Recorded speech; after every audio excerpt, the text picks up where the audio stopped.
आज हम पढ़ते हैं कंपनी के दिन गवर्नर जनरल। इसके पहले भी हमने दो गवर्नर पढ़े थे।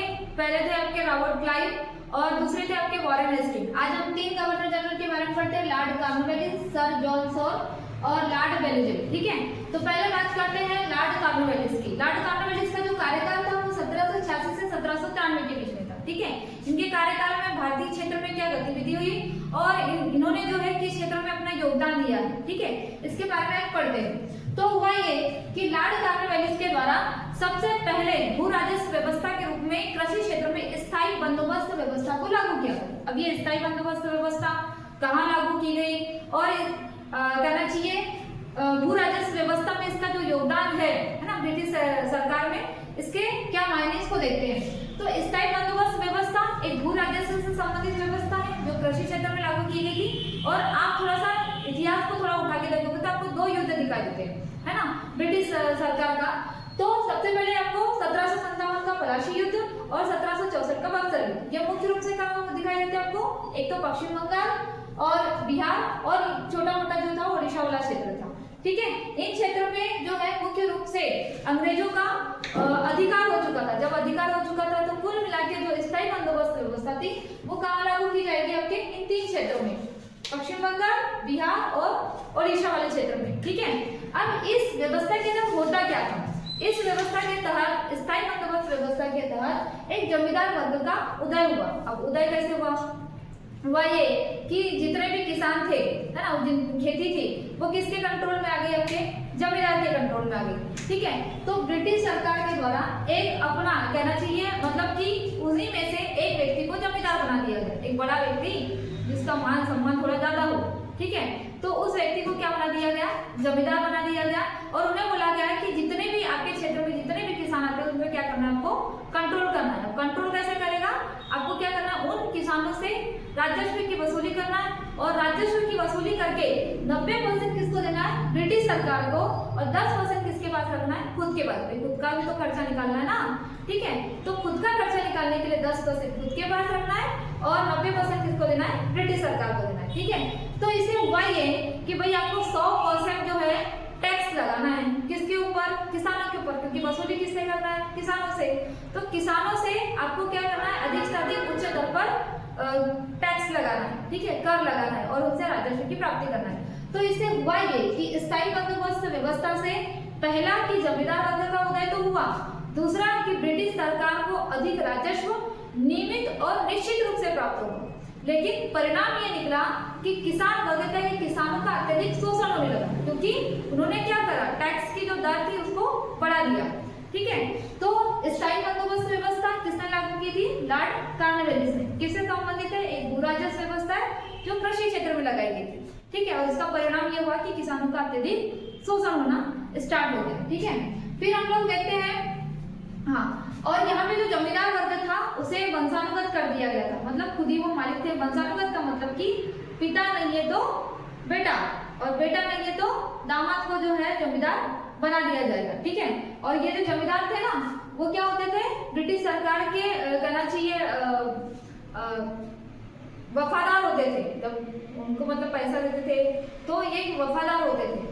ठीक है, कि भाई उन्हें किसके कंट्रोल में रहना है, आपको अंग्रेजों के कंट्रोल में रहना। लेकिन बाद में धीरे धीरे कुछ जमींदार जो थे कहना चाहिए आपके 1900 के 20वीं शताब्दी में, ठीक है, फिर जमींदार वर्ग ने जो है मतलब अत्यधिक शोषण जब होने लगा तब उन्होंने जो है आंदोलन करना स्टार्ट भी कर दिया। ठीक, फिर बात करते हैं किसकी, लॉर्ड कॉर्नवालिस ने दूसरी चीज दी, शक्ति का पृथक्करण, मतलब कोर्ट डिविजन्स की बात की। शक्ति के पृथक्करण मतलब न्यायपालिका को कार्यपालिका से अलग कर दिया। वह यह था कि लॉर्ड वॉरेन हेस्टिंग ने एक नंद कुमार जो थे उन पर गलत फैसला देकर फांसी की सजा सुनवाई दी। ठीक है, इस वजह से उन पर महाभियोग चला था। तो इसी को देखते हुए लॉर्ड कॉर्नवालिस ने उन्होंने कहा कि हम न्यायपालिका को कार्यपालिका से अलग कर देते हैं, है ना, और इसी के तहत उन्होंने शक्ति के पृथक्करण का सिद्धांत दिया था हमारे आर्टिकल में। ठीक है, आर्टिकल, अब मुझे कमेंट बॉक्स में बताइएगा कि आर्टिकल 50 है या 51 जिसमें शक्ति के पृथक्करण का सिद्धांत दिया है। शक्ति के पृथक्करण में न्यायपालिका अलग है, कार्यपालिका अलग है और विधायिका अलग है। अब न्यायपालिका, कार्यपालिका, विधायिका अलग होने का मतलब कि वे एक दूसरे के कार्य में हस्तक्षेप नहीं करेंगे। ठीक है। अलग अलग का मतलब ये नहीं कि भाई अलग अलग जो है उनके सेंटर तो है, आप तो न्यायपालिका का देखते हो, लेकिन अलग अलग का मतलब कि वे उनके कार्य में हस्तक्षेप नहीं करेंगे, ठीक है, अपने दायरे में ही काम करेंगे। ठीक। तीसरा, इन्होंने सिविल सेवा का जो इन्हें जनक कहा जाता है, सिविल सेवा का जनक, नागरिक सेवा, ठीक है, उसका इन्हें जनक कहा जाता है। तो लॉर्ड कॉर्नवालिस की तीन चीज हो गई, पहला स्थायी बंदोबस्त व्यवस्था को लागू किया गया, दूसरा शक्ति का पृथक्करण, और तीसरा सिविल सेवा का जनक इन्हें कहा जाता है, ठीक है। फिर बात करते हैं सर जॉन, सॉरी, एक और चीज बची है कि स्थायी बंदोबस्त व्यवस्था को सूर्यास्त का कानून कहा जाता है। सूर्यास्त का कानून का मतलब ये है कि अगर कोई जमींदार जो है, अगर कोई जमींदार करना चाहिए नियमित समय पर वसूली करके राजस्व नहीं देता, तो उस जमींदार की जो जमीन है, जमीन तो उसकी नहीं, किसानों की, लेकिन कंट्रोल तो जमींदार का था ना, तो जमींदार की जितनी भी जमीन है उसकी क्या कर दी जाएगी, नीलामी कर दी जाएगी। अब जैसे ही भाई मान के चलो कि किसान ने दिया ही नहीं, जमींदार लोगों को क्या अपने जेब से थोड़ी मांगेगा पैसा, है ना। तो होता ये था कि वर्ग मतलब वफादार तो हुए, लेकिन इन्होंने थोड़ा कठोर कानून ये बना दिया कि अगर आप नियमित समय पर राजस्व नहीं दोगे तो आपकी जमीन की क्या हो जाएगी, नीलामी कर दी जाएगी। जैसे बैंक वाले आते हैं ना, नियमित समय पर जो है आपने ईएमआई नहीं भरी, तो होता क्या है, आपके घर के जो है सामान उठा के लेके जाते हैं, ठीक है। तो स्थायी बंदोबस्त व्यवस्था में भी यही होता था, इस कारण इसे सूर्यास्त का कानून कहा जाता है, ठीक है। अब बात करते हैं सर जॉन सोर की। जब सर जॉन सोर ने अहस्तक्षेप नीति को लागू किया था, ठीक है, इसके ज्यादा मायने नहीं है, केवल इतना ही है, अहस्तक्षेप नीति को लागू किया था, ठीक। फिर तीसरे आते हैं लॉर्ड वेलेस्ली, ये थोड़े इंपॉर्टेंट है भाई। लॉर्ड वेलेस्ली की सहायक संधि, इनका कार्यकाल 1791 से 1805। अब थोड़ा ध्यान से देखो कि लॉर्ड वेलेस्ली का जो कार्यकाल है 1791 से 1805 के बीच में, ठीक है। इस बीच में क्या क्या हुआ है भारत, इन्हीं के बीच में, तो आप देखोगे कि मैसूर युद्ध हुआ है, अंतिम चौथा जो है या अंतिम कहना चाहिए मैसूर युद्ध हुआ है, हैदराबाद के युद्ध हुए हैं। फिर आप देखोगे कि आंग्ल कहना चाहिए मराठा युद्ध हुआ है, सालबाई की संधि तो खत्म हो गई थी ना, इनके टाइम पे क्या हुआ है, द्वितीय आंग्ल मराठा युद्ध हुआ है, ठीक है। और जो पेशवा था, क्या बोलते हैं, पेशवा जो थे बाजीराव द्वितीय, ठीक है, इन्होंने क्या किए थे, उन्होंने बोले थे कि अगर मुझे पद दिलवाओगे तो मुझे मैं आपकी सहायता करूंगा। तो अंग्रेजों ने बोला ठीक है, ब्रिटिश सरकार ने बोला ठीक है, हम आपकी सहायता करेंगे, आपको जो है मराठा के पद पर, पेशवा के पद पर हम बिठा लेंगे, आप हमको जो है राजस्व देते जाना, है ना। तो इसी के साथ जो बसिन की संधि हुई थी।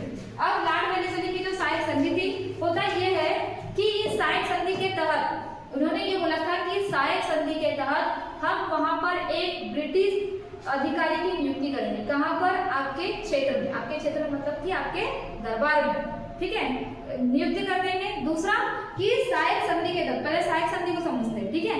तो इस सहायक संधि के तहत आप अपने क्षेत्र में एक ब्रिटिश अधिकारी की नियुक्ति, दूसरा है कि पूरा का पूरा जो क्षेत्र है वो किसके कंट्रोल में रहेगा, ब्रिटिश सरकार के कंट्रोल में रहेगा, ठीक है। तीसरा कि हम आपको ब्रिटिश सेना प्रोवाइड करें। अब प्रोवाइड करेंगे तो भाई इसका खर्चा भी तो देना पड़ेगा ना।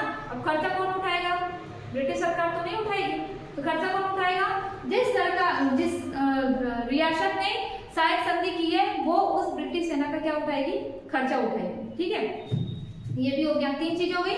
पहला, ब्रिटिश सरकार के कंट्रोल में रहेगा, दूसरा कि ब्रिटिश अधिकारी की नियुक्ति की जाएगी, तीसरा कि जो ब्रिटिश सेना तैनात की जाएगी या उन्हें जो प्रोवाइड की जाएगी उसका खर्चा कौन उठाएगा, जिस रियासत के साथ हुई है वो रियासत इसका खर्चा उठाएगी, ठीक है। तीसरा, चौथा ये था कि आप किसी, कहना चाहिए जो फ्रांसीसी कंपनी आ रही थी या कहना चाहिए डच आ रहे थे या पुर्तगाली आ रहे थे, कोई भी यूरोपीय कंपनी है, उससे आप किसी भी प्रकार की संधि और समझौता नहीं कर सकते। इसके अलावा आप किसी भी देशी रियासत से, ठीक है, जितनी भी रियासत थी उस देशी रियासत से भी आप जो है मतलब संधि नहीं कर सकते। किसकी परमिशन, मुझसे परमिशन मांगना पड़ेगा, ब्रिटिश सरकार ये बोलती है कि मुझसे परमिशन मांगना पड़ेगा, तब जाके आप संधि कर सकते हो, ठीक है, तब जाके आप समझौता कर सकते हैं। अब इससे होता क्या है, इस सहायक संधि से तो इतना हो गया कि हमने ये कर दिए। होता ये है कि कुल मिला के रियासत की जो आंतरिक संप्रभुता थी वो क्या हो गई, खत्म हो गई। खुद की जो स्वतंत्र सेना थी वो भी क्या हो गई, खत्म हो गई। इसके अलावा उनकी जो विदेश नीति थी, विदेश नीति का मतलब कि भाई हम दूसरे देश से व्यापार कर रहे हैं या संधि या समझौता कर रहे हैं, तो वो भी क्या हो गया, उन्होंने खो दी। तो कुल मिला के विदेश नीति, आंतरिक संप्रभुता और स्वतंत्र सैन्य शक्ति जो है क्षीण हो गई या खत्म हो गई, है ना। कुल मिला के एक तरीके से ये क्या हो गया, रियासतें ब्रिटिश सरकार के गुलाम हो गए। है ना। गुलाम को बोला जाता है आपको खाना खाना है, इसी टाइम पे तो खाना खाना है, ठीक है, नहीं तो नहीं मिलेगा। ठीक, सेम यही चीज हो गई, ठीक है। अब इस सहायक संधि को ऐसा कहा जाता है कि ये जो सहायक संधि का जो प्रतिपादन है वो फ्रांसीसी गवर्नर डुप्ले की देन, मतलब डुप्ले के दिमाग की उपज है ये, है ना। लेकिन लॉर्ड वेलेस्ली ने इसको पहले लागू कर दिया, मतलब बनाया किसी और ने और खा लिया किसी और ने, ठीक है। तो अब यहाँ क्वेश्चन आता है कि लॉर्ड वेलेस्ली की सहायक संधि के तहत पहला जो करना चाहिए, पहली जो रियासत थी वो कौन सी थी। तो आप थोड़ा मैप में देखो, ये वाले क्षेत्र तो स्थायी बंदोबस्त व्यवस्था लागू कर दी थी। अब इसके नीचे आते हैं कि आपकी हैदराबाद रियासत, ठीक है। तो सबसे पहले लॉर्ड वेलेस्ली ने सहायक संधि किसके साथ की थी, हैदराबाद के साथ। कब, 1798, जैसे ही बेटा हैदराबाद को दबोच लिया, ठीक है। हैदराबाद एक बहुत बड़ी रियासत थी, निजाम हुआ करते थे वहां पर, ठीक है। तो हैदराबाद के जो निजाम के साथ इन्होंने 1798 में सहायक संधि की। इसके बाद इन्होंने मैसूर में कौन थे भैया आपके, टीपू सुल्तान, है ना। फिर बाद में उनकी डेट हो जाती है टीपू सुल्तान की। तो अंतिम जो आंग्ल पेशवर युद्ध था 1799 में हुआ था टीपू सुल्तान के खिलाफ, और अंतिम इसी युद्ध के तहत टीपू सुल्तान जो है घायल भी होता है, ठीक है। तो इसी साइड दूसरी जो थे वो कौन थी, मैसूर रियासत, ये कर्नाटक वाली नीचे दिख रहा है। तो मैसूर रियासत 1799 में जो है सहायक संधि के तहत ब्रिटिश सरकार में शामिल हुई थी। फिर इसके बाद अवध, ऊपर अवध का मतलब आपका यूपी वाले इलाके में, उसके बाद आपके तंजौर, फिर आपको पता है कि 1802 में पेशवाओं के साथ, पेशवा नहीं बाजीराव द्वितीय के साथ जो है आपकी किसके, बेसिक की संधि होती है ना, बाजीराव द्वितीय के साथ। इन्होंने ये बोला था कि आप मुझे पेशवा का पद दे दीजिए, मैं आपके सहायक संधि मानने के लिए जो है तैयार हूँ। मतलब कुल मिला के मराठा शक्ति मुख्य रूप से, या मराठाओं का जो पतन है वो मुख्य रूप से जो 1802 की बसिन संधि के साथ ही होता है। तो 1802 में पेशवाओं के साथ सहायक संधि होती है, ठीक। फिर आपको पता है कि जो पेशवा बढ़ जाते हैं, ग्वालियर के सिंधिया रहते हैं, इंदौर के होलकर रहते हैं, नागपुर के भोसले रहते हैं, बरार रहते हैं, तो इनके साथ जो है एक एक क्षेत्र के साथ सहायक संधि होती है। तो पेशवाओं के साथ 1802 में, बरार और भोसले के साथ जो 1803 में, और सिंधियाओं के साथ 1804 में। एक और रियासत रहती है ना मराठाओं की, इंदौर के होलकर, ठीक है, ये सहायक संधि को स्वीकार नहीं करते, ठीक है। बाद में जो है 1816 से लेके 17 तक के जब युद्ध होता है, तृतीय आंग्ल मराठा युद्ध, तब जाके 1818 में मंदसौर की सहायक संधि होती है। लेकिन ये इस टाइम पर इंदौर के होलकर सहायक संधि को नहीं स्वीकार करते, ठीक है। तो ये सहायक संधि समझ में आई। उसके बाद ये क्या करते हैं, स्वयं को बंगाल का शेर समझते हुए, इतना बड़ा बड़ा काम करे, इतनी रियासतों को ब्रिटिश सरकार के कंट्रोल में लाया, तो क्या करेंगे, स्वयं को क्या बोलेंगे, बंगाल का शेर। और ये क्या करते हैं, कोलकाता में फोर्ट विलियम कॉलेज की स्थापना करते हैं, ठीक है। नागरिकों के लिए कोलकाता में फोर्ट विलियम कॉलेज की स्थापना करते हैं, और अंग्रेजी शिक्षा को यहीं से बढ़ावा दिया जाता है धीरे धीरे, ठीक है। ताकि हम एक नई पीढ़ी का, मतलब अपने लिए एक नई पीढ़ी का क्या करें, एक नए नागरिकों का या नए पीढ़ी का क्या करें, जो ब्रिटिश सरकार के तहत या करना चाहिए नीचे काम कर सके, ठीक है। हिंदी को बोलेंगे तो वो कभी भी आंदोलन कर सकते हैं, ठीक। तो यहाँ पर जो है ये 3 कहना चाहिए गवर्नर जनरल खत्म होते हैं, ठीक है। Thank you.